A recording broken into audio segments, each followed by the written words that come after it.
Hey, Kevin. Hey Evan, how are you, buddy? You're in New York? I am. So you made your big move pretty early in the game, right? Well, yeah, and I was about 24. I kind of packed up. I used to work at Sikorsky Aircraft, making helicopter blades, and then I was a lifeguard at Seaside Park. I used to watch the Port Jefferson Ferry. So, New York and is kind of that whole area is kind of like my home, really. Yeah, that shaped you. Yeah. What do you do in New York? So I put together a media company, a film production company, a film set. I was an artist, a music artist for many years on an independent level. And I never got my big break, so to speak. I kind of got all the bad breaks in the music industry. But my true love is film. I just kind of worked really hard to be where I am today, where I put together this great big film set in New York. I'm probably the only one that's open right now. Really? And, So you built a film set? I did. I have a 6,000 square foot green Like a sound screen. stage? Yeah, it's green screen. It's cyclorama. I just wanted to be a creative hub because I feel like there's so many creatives and there's just not enough good stuff coming out. Good for you, man. Have you had any productions working out there yet? I did. I mean, it's not the most proud productions, but I did do some set design and production for some infomercial type production with a big, A-lister and a big financial company. It wasn't what I was looking to do, but I've done, several music videos. Trying to get a lot of the college kids in here to be like an incubator. Yeah. There's just so many outlets to put stuff out, and to me, there's just not enough great content. So, Yeah. I just been really just grinding really hard for the last 3 years. I kind of stopped my career as a contractor, designer, and I went full force with this because it's my dream, and Good for and that's you, why, man. yeah, just it feels like a cancer not able to fulfill your dream. And now I think I'm getting closer. I produced a couple of animations, for some feature TV. Yeah. Thankfully, I got George Lopez on board to voice over it. Cool. I got loads of scripts and amazing ideas, and I'm just trying to get in, not for the money, just to contribute. You love doing it. Yeah. Yeah. What shows are you watching now? What do you like? I've been scraping the bottom of the barrel of Netflix. I'm watching a lot of international stuff, believe it or not, just because they're coming out with better stuff, I feel, lately. Yeah. I just discovered a show a friend of mine told me about. It was really good. I binge watched the whole thing. It was The Patriot. It's on Amazon Prime, and it's really a dark, quirky kind of a comedy about this guy who sends his two sons overseas to work like as CIA operatives, and they're all inept and they're crazy, and it's really kind of Wes Anderson kind of Really? style. Yeah, I'll You gotta check it out. that out. The I bet you'd Patriot. like it. Yeah, The Patriot. Yeah, I'll check it out. Well, that's cool, man. I mean, so I know they do a couple of shows out in Queens. I know they did Glow out there. A bunch. Yep. I guess a bunch of shows they do out there. Yeah, and I'm trying to break in. It sounds like a great idea because those studios probably get a lot of overflow where they need like extra like locations or technology. You have equipment there too, Evan, or is it just? I do. I have full editing suites. I really went balls to the wall. I went all in. I went all in. Well, I think obviously things will pick up once the pandemic is over. It's a tough time right now, though. It is. It's crazy because I really finished the set a few months before COVID, and my first job was actually a big one. It was a nice big production that I mentioned, and then I got some music videos after that, and then kapooey. Yeah. So, Yeah, that's too bad. but you got to roll with it. Yeah, that's for sure. I think you're onto something, though, man. I think that's a great idea. I hope. So I was curious because, everyone's sitting down in a cozy, studio doing their interviews. And I love that concept I think it's just funny watching you walk and talk in itself is it's funny. Did you come up with that concept or how'd you come up with that? You know what? I was hiking with, first of all, I'm glad you like it. I was hiking with a friend of mine, Matthew Modine, the actor. Yeah. And I hadn't seen him in a while, and we were talking a lot, and we were on this trail that was kind of challenging, which I haven't done lately, with the hikers, because most people don't want to climb up a hill and do an interview. But we were both out of breath, and I thought it would be funny if it'd be a funny video if I just was interviewing him, and we were both so out of breath we couldn't understand each other. So I did that. And it was funny. And then on the way down, I asked him some serious questions. Like I said, hey, Matthew, did you ever regret anything, like turning down stuff like in your career? And he rolled his eyes. He goes, oh, my God. He goes, after I did Full Metal Jacket, I was really picky, and I turned down so many things I shouldn't have. He turned down, this is what he turned down, Evan. He turned down the Tom Hanks role in Big. No way. Michael J. Fox's role in Back to the Future. Turned down the Tom Cruise role in Top Gun. Are you kidding? And he didn't jump off? I would have jumped off right there. I said, you idiot. And we both laughed. And then I started posting it on Instagram and Twitter, and people started liking it. I thought, well, I'll just hike with a different friend every week and start posting them. Then Stern was a big fan of the show. Yeah. And he said, you ought to do a longer version of it, and instead of just posting all these little interstitials. And I thought, yeah, that's a good idea. So I started a YouTube channel, and then it just started evolving. I stopped using my cell phone. Somebody sent me a GoPro on the end of the carbon graphite selfie stick with an external mic, that didn't pick up the wind and stuff. Right. And I got a drone, and I started editing like you do, and got Premiere Pro, and just kind of really got into it. I like it. I mean, I got to credit you, man. That's like just so guerrilla, authentic. Yeah. And it really is funny. Like even I think the one with Bob Saget, I think he was really genuinely scared. He was getting close to the edge. Yeah. It's funny how many people think I'm going to push him off the cliff, or if I'm taking him down some trail and they're not going to come back. But, right. You talk about starting your own business there, which is great. When I started doing these, I did it purely because I loved doing it, but I also knew in the back of my mind if I could get a lot of them in the can. I've already done 87 of them. I mean, my goal is 100, once the COVID picks, let's go. But I thought, maybe one day I could sell this to, a network and make some money on it, because I'm not making any money, really, just the ads from YouTube. Right. And so, sure enough, about 2 months ago, my managers called me. This guy who was one of the producers and writers on Modern Family, loved the hiking show, and wanted to know if I wanted to team with him and write a pilot, a sitcom. So I said, sure. And we started pitching it, and TBS bought it. So we're writing the pilot now. It's going to be centered around the hikes, the interviews, but it's going to be also a home life, like Curb Your Enthusiasm. Really?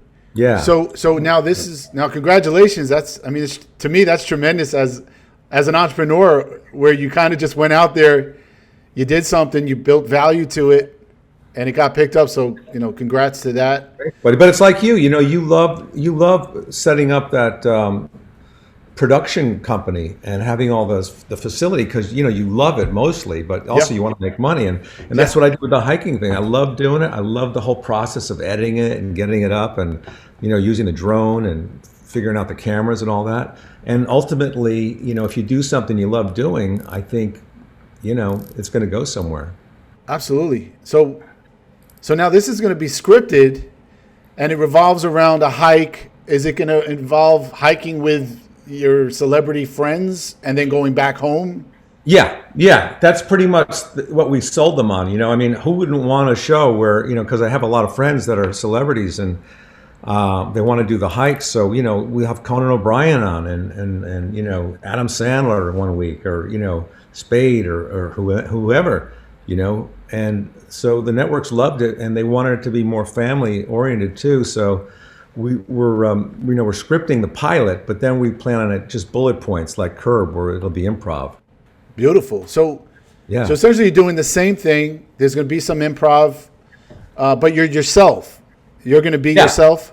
Yeah. And everyone else is themselves. And my wife will be playing my wife. She's an actress. She's excellent. Yeah, she's recurred on Parks and Rec, and she's done some films. She did the last Christopher Guest movie called Mascots. She's really funny with improv, and a couple other people. So, and this writer guy is really good. Danny Zucker, his name is. He's really clever and a real funny guy. So I'm excited. That is exciting, and it's good to see you, because Obviously you're a legend with SNL and Weeds, and I feel like you're like an underrated, one of the underrated legends. But you have to know that so many people really do know you and really enjoy your style of that dry, witty. Yeah, humor. yeah, It's yeah. great. It's funny, my son came into told my wife the other day. He was reading online that he said they just listed like the top 10 underrated SNL actor. Daddy was number 9. How cool is that? You weren't even one. Damn.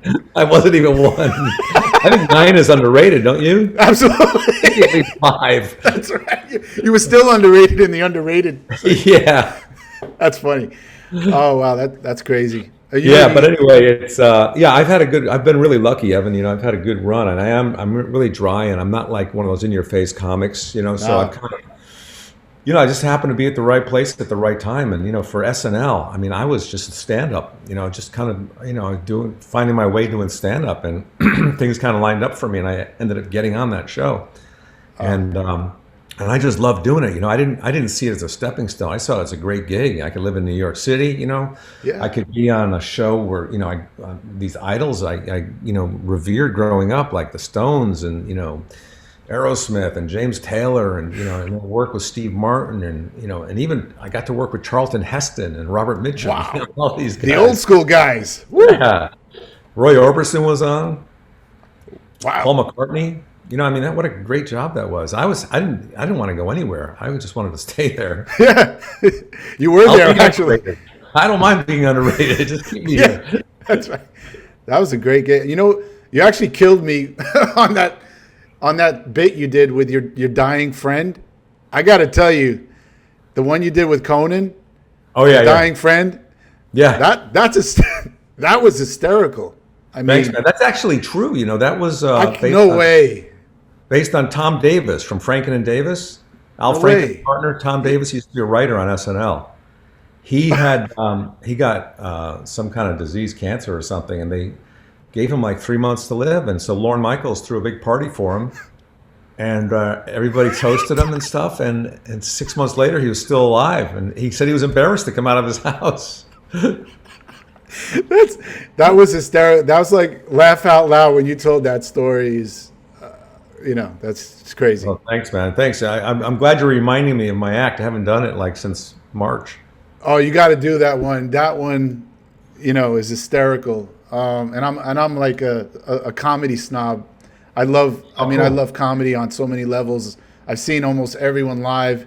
You don't come out here that much because I know you're rooted out west. But yeah, I did. I was doing Caroline's every year around December. Yeah. For a while, and then except for last year, but yeah, I do, and then I do the Stress Factory in New Brunswick, and I was going to be out in Long Island last summer, but everything got canceled. I forget the name of the theater. Governors or Brokers, one of those. It was a theater actually. I know which one. Probably in Huntington. Maybe. I know which one it is. That's where they have some good comedy shows.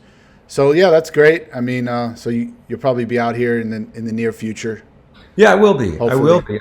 Hopefully the show will get picked up, and they'll let us shoot the pilot and then pick it up, and I'll be busy doing that, and then just kind of do stand up in during the hiatus. That's my goal. That's the goal, right? We try to go for that. Yeah, yeah. I've been really lucky, like I said, Evan. I just doing what I love. That's why I think you're in a good position. You're doing what you love. And hopefully, you'll make some money soon on it when things get back. Because I feel bad for these people that go to their 9-to-5 jobs every day, right? And they hate their work. And they look forward for their 2-week vacation. I can't tell you. I met someone in Target, this young lady, and she ended up being an animator. And I'm like, I know you need a job, for your 9-to-5, and you got to pay bills. What are you doing towards animation? She's like, there's no jobs. I can't get in. And I hired her. And I actually produced a pilot. And that's the one that, George Lopez agreed to voice over once I get some traction. And I got Margaret Cho on board, nice. Pitbull. I'm trying to keep it real diverse. It's about a holdout family on the Upper West Side, and it's this Latino family, and just trying to spin everything through the Latino perspective, which is funny by itself. Yeah, you mean they're holding on to their like the neighborhood's been gentrified and they're sticking with their home. Correct. And That's all funny. these clashes, with the gay community, the African American community, the Asian community, they're just clashing, and really also trying to, put a spotlight on the good things of their culture. But it's funny. The clashes are just hysterical. And I think that's a great idea. Yeah, Yeah. Lopez would be good for that. he's a really funny guy. In there. Right. That's the goal, is to just keep adding and growing the crew and keeping it diverse. So that right now, that's the key. Diversity is just so big now in America. And I want it to be diverse compared to like Family Guy and The Simpsons. I don't know what race they are, but they're yellow. And, we're trying to keep it diverse. I think everyone Yeah. No, I finds the think that's comedy. great. That's a great idea, With animation, you could just go crazy with it, too. Right. I mean, do you have an agent or anything? I don't, because they always ask, what'd you do? Your IMDb. Right. Yeah. And I spent all my life in my bubble waiting to break out. And now I feel I'm overripe, and I can help any production at any level. And I know my place. I'm not arrogant. If I know I can. Well, like what I did, like I said, I just did it on my own. I posted my hikes on YouTube, and I started getting a lot of followers, It's not like I got a zillion followers, but I got enough where people were always asking me about it. And then I wasn't on a show, and that's all I had. So when I did like a Conan or a Fallon, we talk about hiking with Kevin, And then people started watching it, and I got followers. So maybe you could, start posting on a YouTube channel, and then get that kind of following, and then That's what I'm trying. get a lot of buzz, Right. That's the organic way, and that's what I'm doing.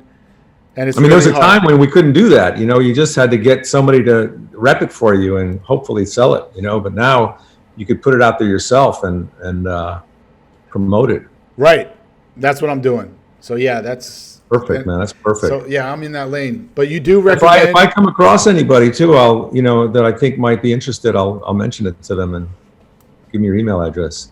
Yeah, that can't hurt. I appreciate it. I don't expect anything, and even this talk is great. And having your reaction and to be able to talk to you and I don't know, chat it up. I appreciate all this. Thanks, buddy. And thanks again for your donation, and keep at it, brother. Keep Yes, at it. absolutely. And good luck with the new show. I'm going to look out for it. Okay. All right. Good call.